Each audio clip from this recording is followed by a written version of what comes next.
Meanwhile, Philippine President Rodrigo Duterte has described the U.S. Secretary of State Rex Tillerson as a humble friend.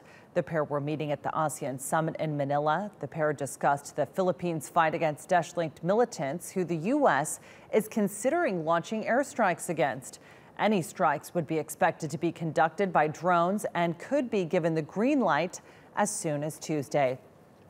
Well, for more on this, we're joined by Richard Heydarian, Assistant Professor in International Affairs and Political Science at De La Salle University. Thank you for being with us.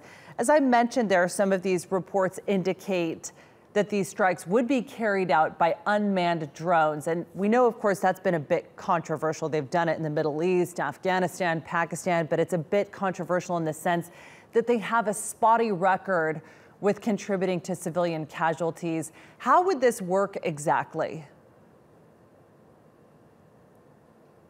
Well, without a question, the meeting between Secretary Tillerson and President Rodrigo Duterte went way better than everyone expected. It was very cordial. Much of the discussion actually focused on the war against terrorism, particularly the war against Daesh or ISIS. There was not much of discussion over human rights issues, which have divided the two allies over the past year. So that's why it was very cordial. But I have some concerns about this report that Pentagon may consider doing combat operations on Philippine soil, because that is clearly and categorically in violation of the Philippine Constitution. American troops are not allowed to be directly involved in combat operations. What they can do under existing treaties and agreements between the two countries is that they can provide training and intelligence. So they can lead from behind, but they cannot be directly involved in combat operations. So just hours earlier, the Secretary of Defense of the Philippines, Secretary Delfin Lorenzana, made it very clear that they don't even need American assistance on this issue.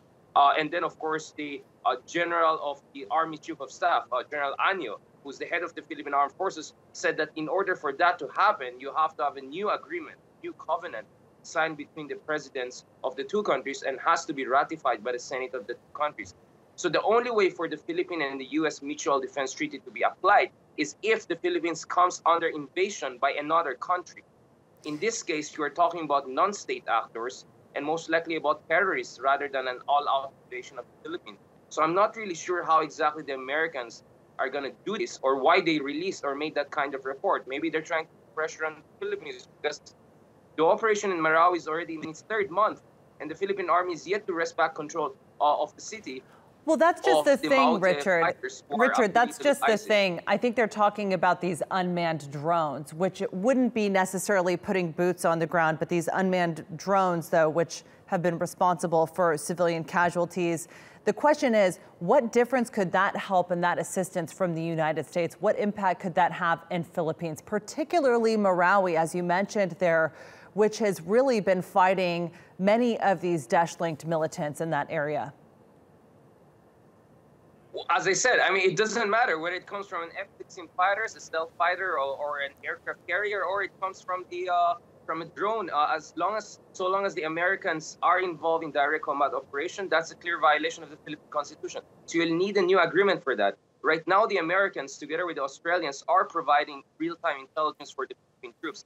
I think the relevance of this news item, regardless of the veracity of seriousness of that, is that clearly the Philippines and the United States are looking at ways to upgrade their relationship precisely because the Philippines seems to be struggling with the Daesh threat in Southeast Asia.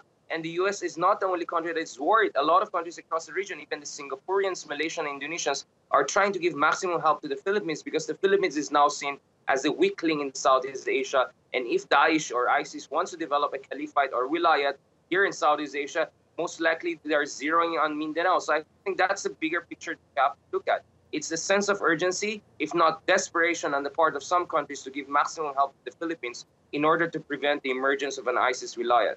And certainly, of course, it would signal maybe a different kind of relationship that they'll be having in the future, given the fact that Duterte had referred to Tillerson as a humble friend. We know the two countries do cooperate with regard to counterterrorism, so it will be interesting to see what happens going forward. Richard Heydarian, thanks for being with us.